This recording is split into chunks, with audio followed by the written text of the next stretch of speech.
What do you say to women who say it's too late?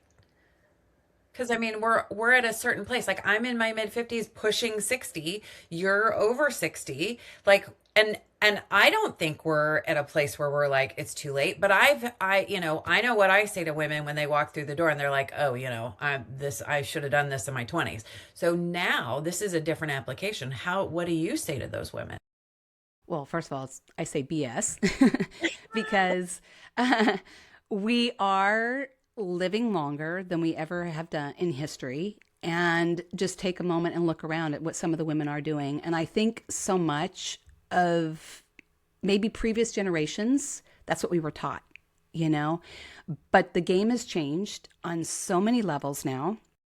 And I find that to be very, very exciting. I always say, if you ever doubt God, he always puts us right where we're meant to be. And I think it's exciting to be in this time. It's, midlife women right now are the fastest growing age demographic in entrepreneurship, which I've shared with you before. And we're accomplishing things. We're doing things. And so the only person that ever limits us is us, you know? And there are so many examples of women that have gone before us. And I think you just have to look to that. And again, I always say, find a coach, that's someone that can walk beside you and guide you forward. The oldest woman that ever published a book, I think, is like 99. So books, yeah. I mean, write a book.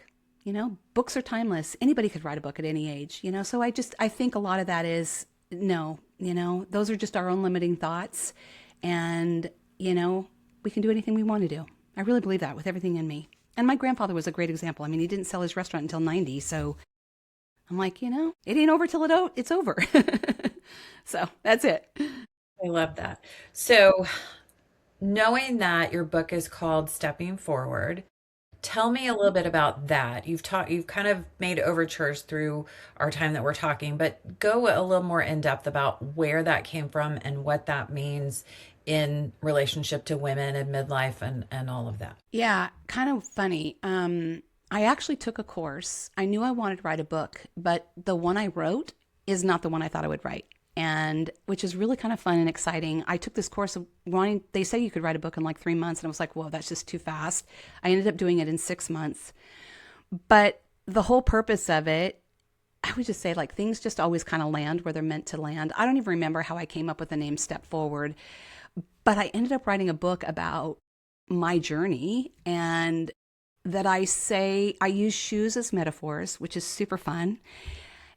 And a lot of that came from working at Nordstrom and watching women, the way we buy shoes. I surprise people how many pairs of shoes I actually have. I love shoe. I have shoe fetish.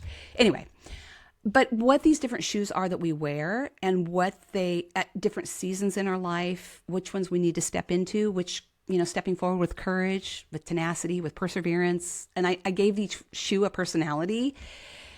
And as I was talking about my journey, I was like, it made it so much easier to describe my situation with a metaphor, took away the emotion, and give that shoe a personality for my own situation, but also to empower other women to step into that shoe as well and give her permission to move forward. So that's kind of how it came. It's kind of fun. Took my creativity and my experience and kind of merged the two together. So yeah, that's how it came about. Isn't that funny? I love it. I love that you did shoes because I have a shoe thing too. Yeah. And when I found out that I have a back injury and so I really should not be wearing heels, which was devastating for me because I had all these fabulous shoes. I was like, "Oh my gosh, what am I going to do?" So now I just have all these really funky shoes. And Awesome.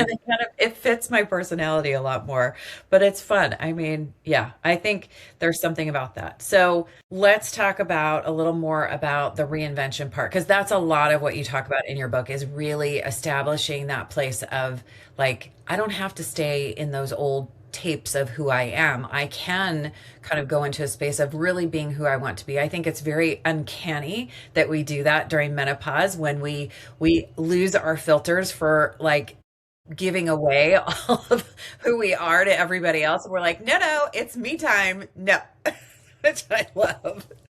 So So good. it's very true. But it's also like, it's uncomfortable because for a lot of us, we've done the mothering, we've done the giving, we've done the caretaking, or we're in still a little bit of that sandwich generation and trying to figure out, like, how do I actually have who I am and stay true to that? There's like a little bit of like a messy middle there when we start to reinvent ourselves. What do you say to that? How do you coach through that?